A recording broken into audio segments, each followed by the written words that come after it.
rechazó, dijo, a mí no me vengas con cosas de viejas, no te voy a comprar los libros. Y la sibila dijo, vale, pues voy a quemar 3 libros. Y quemó 3 libros. Se los volvió a ofrecer a Tarquinio. Tarquinio lo rechazó, la sibila quemó 3 libros más. Se lo volvió a ofrecer, rechazó, quemó 3 libros más. Y ya los 3 últimos, ahí Tarquinio con todos los augures, etcétera, y sacerdotes de Roma que le decían, estás loco, es decir, se está perdiendo el conocimiento de las sibilas y sus profecías, compra los 3 últimos por el amor de Dios. Y los compró. Pero ahí la sibila dijo, vale, te voy a cobrar el precio de los 12, es decir, no te vas a escapar. Y así, bueno. Y esos libros que estaban escritos en papiro hecho de palmeras, según se explican, se guardaban en el templo de la Tríada Capitolina de Roma, y eran, pues en momentos de crisis, en momentos de necesidad de la República y posteriormente del Imperio, se acudía a los libros para buscar solución a los dilemas políticos, etcétera, que hubiera. Pero en el 86 a.C. Se pierden. ¿Dónde lo tenemos? Aquí. En el 83 a.C. hay un incendio en Roma y se queman, se pierden los textos. Pocos años después, Augusto manda delegaciones a Eritrea y a Delfos para recuperar copias, que ahí también había, de los textos de las sibilas para volver a tener esos textos en Roma, y ahí pues siguen usándose hasta ya bien entrado el siglo V, es decir, hasta el 405 después de Cristo, que ahí pues toda la tradición pagana ya había entrado en desuso hacía unos 80 años, pero ahí pues el típico fanático cristiano de turno decide quemar los textos de las sibilas. Pero toda esa tradición de las sibilas después posteriormente es aprovechada por el cristianismo, y de hecho hay textos que se dicen de los profetas y de las sibilas donde se manipulan en cierta manera o se usan partes de estas profecías para justificar la llegada de Cristo, etcétera, etcétera. Y vosotros diréis, ¿y pues por qué os cuento todo esto? Porque nos pondrás una... Pues porque hay una tradición aquí en Mallorca que bebe de toda esta tradición. Está el canto de la sibila en Mallorca. Además, el canto de la sibila que se representa en Mallorca es la sibila eritrea, que es la más antigua de todas, aquella que enlaza en cierta manera con la tradición hitita, con la tradición sumeria, con la tradición mesopotámica que hemos estado viendo en clase. Yo voy a verla todos los años y puedo, me encanta. Yo hace unos años que no, pero... Yo cuando nos comíamos en Manacor hacen el canto de la sibila y la verdad que es muy bonito. Claro, ahora porque también con todo lo de la globalización, pues las tradiciones también están cambiando. Pero en Mallorca, de hecho hasta no hace muchos años en mi familia aún lo hacíamos así, después ya cuando murieron los abuelos cambió, pero lo que hacíamos era, el 24 por la noche no cenábamos, es decir, íbamos a matines, escuchábamos el canto de la sibila y todo, y después, que además se hacía, empezaba sobre las 11 de la noche para terminar sobre las 12, y después era chocolate con ensaimadas, Sí. y la fiesta realmente era el 25, es decir, esto de cenar. Es que la Nochebuena no es típico de Mallorca. Exacto, Eso, pero a partir de los argentinos, pues. de cada vez se está imponiendo más. Sí. Y de hecho, hasta el punto de que hay parroquias, por ejemplo en Campanet, la misa de matines se hace a las 8 de la tarde, para que así pues vas, escuchas la sibila y después te vas a cenar. Y creo que además ya os había hablado del canto de la sibila, no sé si a vosotros o al otro grupo de simbolismo, no lo sé. Pero bueno, como es un tema interesante, pues digo, lo saco de vuelta. si sabéis un poco la letra, la podemos cantar. Es broma.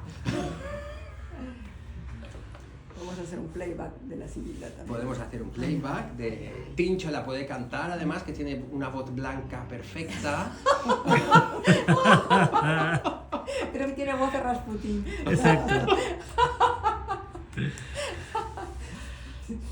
Además, el canto de la Sibila, que es una tradición medieval, que antiguamente en época medieval se representaba en muchos más sitios, es decir, fue una tradición muy potente en los territorios de la Corona de Aragón y también del sur de Francia, pero empezó a entrar en desuso. Después llega la Contrarreforma, es decir, cuando hay todo el follón de Lutero, calvinistas, todo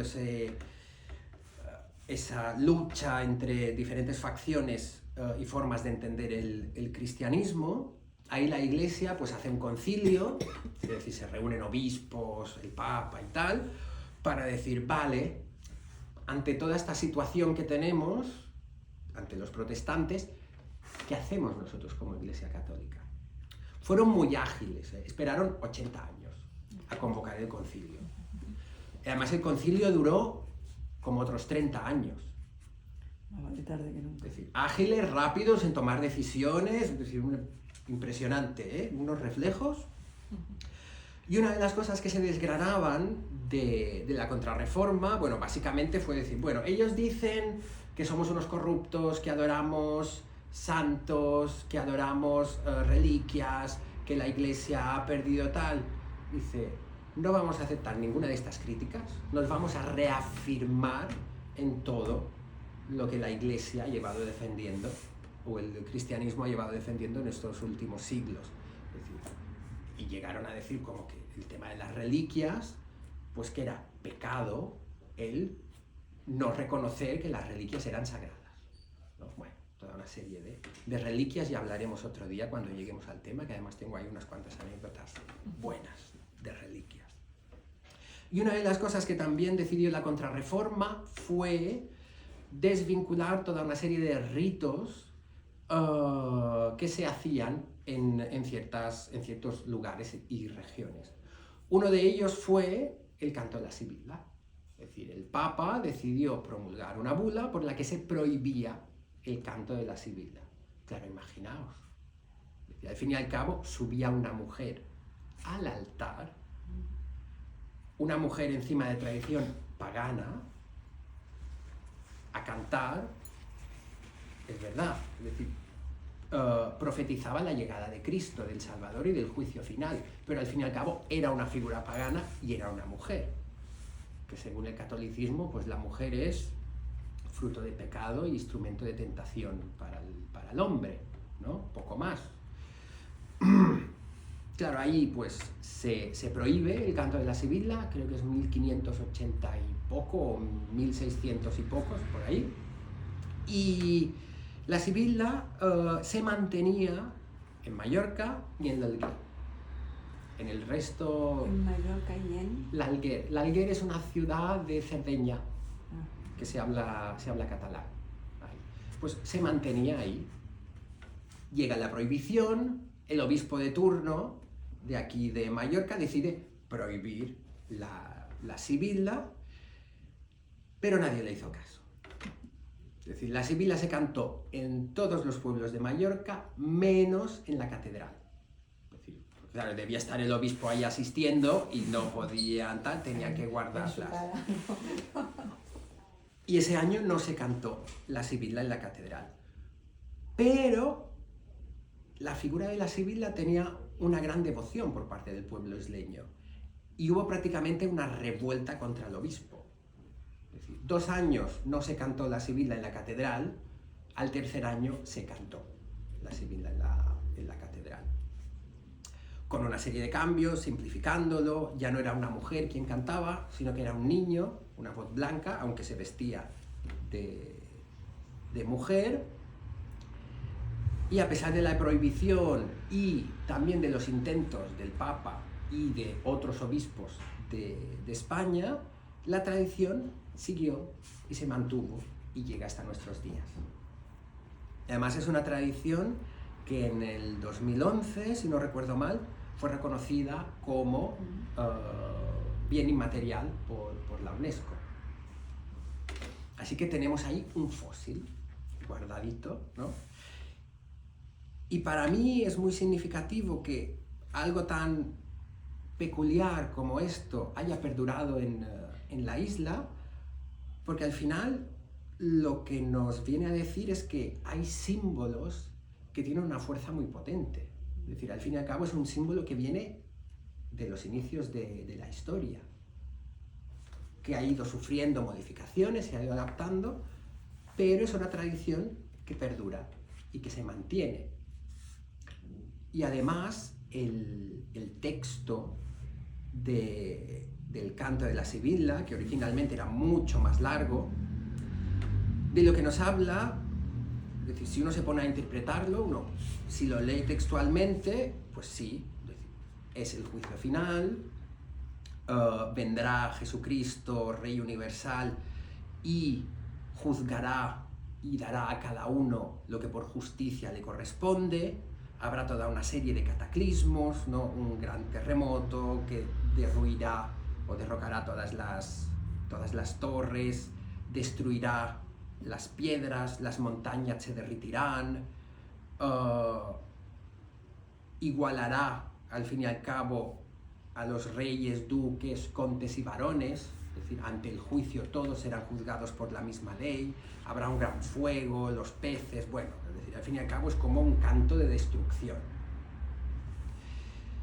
Pero hay muchas claves simbólicas en las que podemos interpretar este canto de la Sibila. Por un lado está pues el día del juicio, pagará aquel que no haya cumplido con su deber, se podría traducir prácticamente. Y no solo eso, sino también que vendrá Jesucristo y juzgará y dará a cada uno lo que por justicia le corresponde. Esto nos habla al fin y al cabo del karma, las grandes leyes del karma y del dharma. Es decir, quien no haya cumplido con su deber como ser humano, tendrá que pagar unas consecuencias porque hay una gran ley, un dharma y un karma que es el que iguala todas las cosas. Del mismo modo, también el canto se puede interpretar como, imaginémonos en una clase de filosofía, ¿no? Primer curso. Pues a veces conectamos con ciertas ideas, ¿no? No conectamos con todas, pero con algunas sí que conectamos. Y esas ideas que realmente nos mueven el alma, que calan en nosotros, realmente provocan toda una serie de movimientos internos. Es decir, ante una gran verdad, nosotros reaccionamos, ¿no?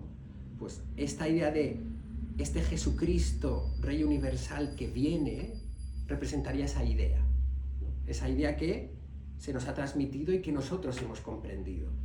Y a la luz de esa verdad, si uno realmente la comprende, por coherencia, tiene que hacer toda una serie de cambios en su vida, ¿no? De ahí pues hay terremotos, hay fuego, hay juicio. Es decir, ante una gran verdad, nuestro interior hay ahí todo un terremoto, ¿no? Que pone las cosas en su sitio, porque algo no estaba bien. Y ya os digo que al final hay todo un simbolismo mucho más allá de esa visión simplemente religiosa o cristiana. Es decir, en cierta manera también nos habla del mismísimo Bhagavad Gita, ¿no? Es decir, por un lado, hacia el final del texto, viene a decir que aquellos que han actuado bien, es decir, aquellos que han cumplido con su deber, irán al reino de los cielos, a la tierra de los bienaventurados. En cambio, aquellos que han obrado mal arderán en el fuego eterno con el príncipe de los infiernos. Si esto lo tomamos como clave interna, aquí entran Kauravas y Pandavas, ¿no? Están esas fuerzas luminosas que están en nuestro interior, pero también están esas fuerzas destructoras y disgregadoras que están en nuestro interior. Y dependiendo de a quién nosotros le demos fuerza, pues sí que estaremos cumpliendo con la ley del Dharma o no, o la estaremos traicionando. Y al final, el texto, el canto de la Sibila, termina con una invocación a la Mare de Déu, a la Virgen María, ¿no? Como invocándola y pidiéndole su intercesión para ayudar a la humanidad ante este juicio. Claro, en el cristianismo, las tradicionales tríadas, ¿no? Padre, madre e hijo, se olvidan de la madre y ponen el Espíritu Santo. Pero llega un momento, ya bien entrada la Edad Media, donde el mismo cristianismo se da cuenta de que se han olvidado de la parte femenina, pero claro, como la mujer es fruto de pecado, es la tentadora, etcétera, etcétera, pues ponen ahí a una virgen que encima ha sido concebida sin mácula, es decir, que su madre también era virgen, bueno. Pero aún así está presente también en el texto esta parte no solo de cumplir con la ley y con el deber, sino también está esta parte más maternal y compasiva de decir, de acercarse, por así, y también de tener piedad con los demás y también con uno mismo, ¿no? Es decir, al fin y al cabo están los tres logos presentes en el texto. Está voluntad-ley, está inteligencia-forma y está también sabiduría-vida. Así que realmente es un texto que tiene un significado muy potente. Y después está la escenificación de todo esto. Al fin y al cabo, en escena, la Sibila, cuando aparece, es un personaje con unos ropajes un poco extravagantes, a la asiática, por así decir, y en sus manos lleva una espada. Es decir, la espada que representa precisamente la justicia.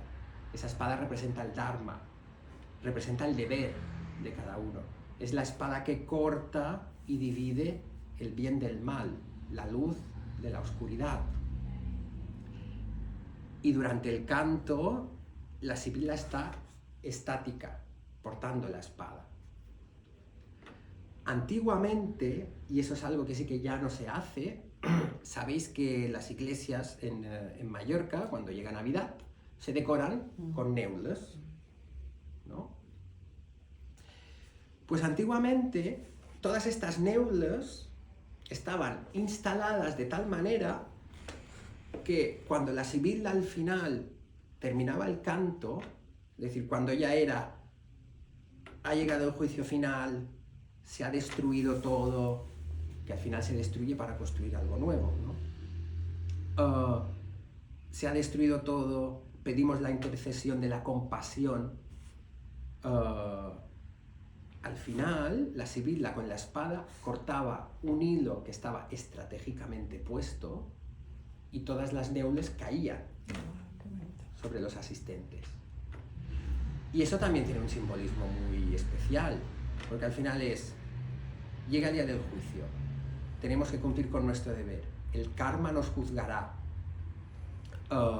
habrá toda una serie de destrucciones, ¿no? Caerán las torres, es decir, caerán las estructuras, esas estructuras que, o bien sociales que han sido construidas, o bien internas que yo me he construido, que realmente no cumplen ningún tipo de propósito, ¿no? Es decir, los peces empezarán a gritar y morirán, es decir, todas esas emociones bajas, falsas, envidias, etcétera, todo eso también será quemado.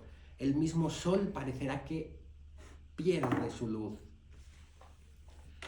Y ante esa oscuridad solo quedará pues aquello de luz que tengamos en nosotros, ¿no? Al final es, si esa verdad transformadora que nosotros, o puede impactarnos a nosotros, si crea todo este movimiento y convulsión y nosotros somos coherentes con ella, lo que conseguimos es que nosotros llegamos a las estrellas.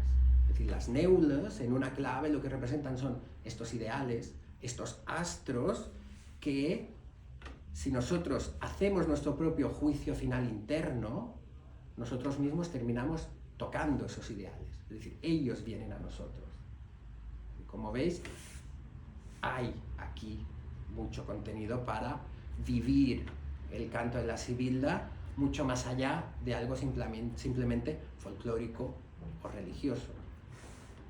Y yo tengo la convicción de que si el canto de la Sibilda ha perdurado en Mallorca, quizá es porque esta figura tiene mucho que ver con el propio carácter de nuestra isla. Es decir, creo que no es casualidad que justo esta tradición se haya mantenido aquí. Y además hay una canción también, que de esta creo que sí, que os he hablado alguna vez, antigua, del siglo II a.C., también de por esta zona de donde venía la Sibila de Eritrea, es decir, de Asia Menor, que fue un gran hervidero de grandes filósofos, los presocráticos, etcétera, etcétera. Y ahí está el epitafio de Seikilos, que aparte del el himno Urrita, que fue el que os puse en la primera clase de religiones comparadas, es la segunda canción más antigua de la que se conserva la notación, lo que se sabe cómo sonaba. Y el epitafio de Seikilos, al final, solo que más sencillo y no tan elaborado, nos viene a decir lo mismo que lo que nos dice la Sibila de Eritrea. El epitafio de Seikilos dice: mientras vivas, brilla, no tengas ningún pesar, porque la vida es breve y el tiempo exige su pago. Después os la pondré, porque es preciosa, como suena. Claro, en el epitafio de Seikilos también nos habla de este hecho de ser luminosos, ¿no? Al fin y al cabo, el canto de la Sibila también es un canto a ser luminosos, ¿no? A realmente fomentar aquello de bueno, de verdadero y de bello que hay en cada uno de nosotros.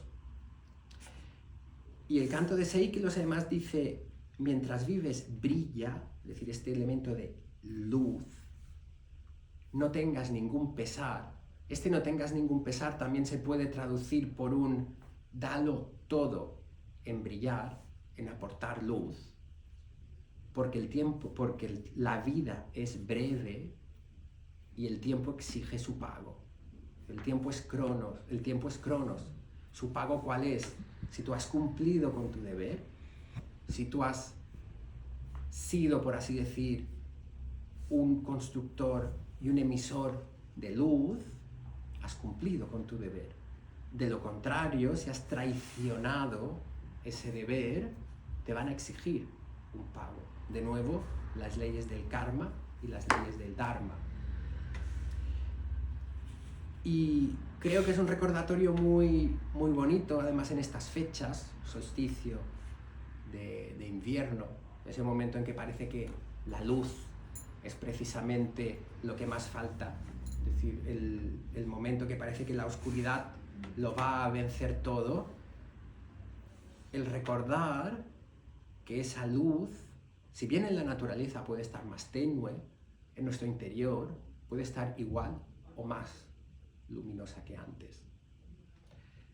Y creo además que también ambos son un canto no solo a nosotros mismos ser luminosos, sino también a que esa luz que nosotros emitimos a través de nuestro esfuerzo, sobreponernos a nuestras pruebas, crecernos y mejorarnos, al final esa luz, ¿qué hace?